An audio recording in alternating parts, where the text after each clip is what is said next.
Welcome back. I'm here to talk about a new tool that I have.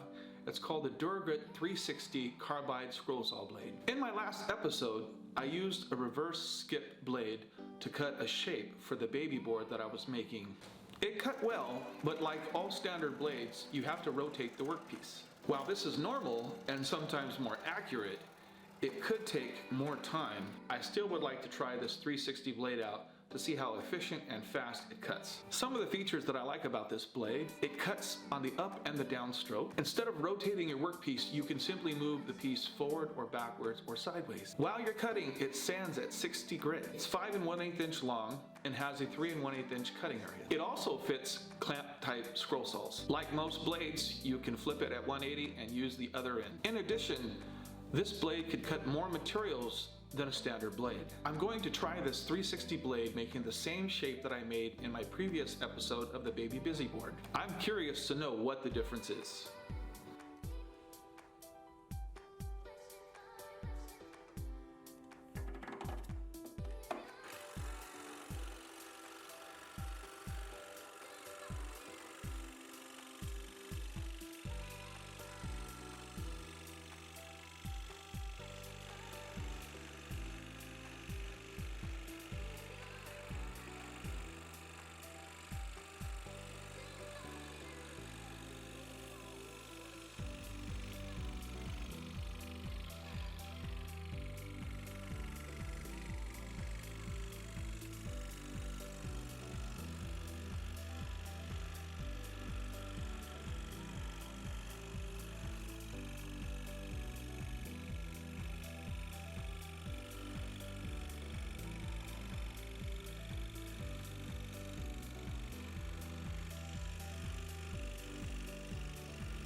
Well, my first impressions is that it's extremely easy and efficient at cutting. In the last episode, that same cut took 3 minutes, and this cut was 1 minute less. It cuts curves extremely well, but I wouldn't think that it would replace a standard scroll saw blade for straight cutting. Well, to sum it up, I highly recommend adding this tool to your scroll saw blade collection.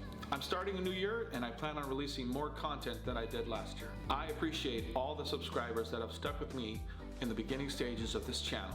Until next time, I'll see you later.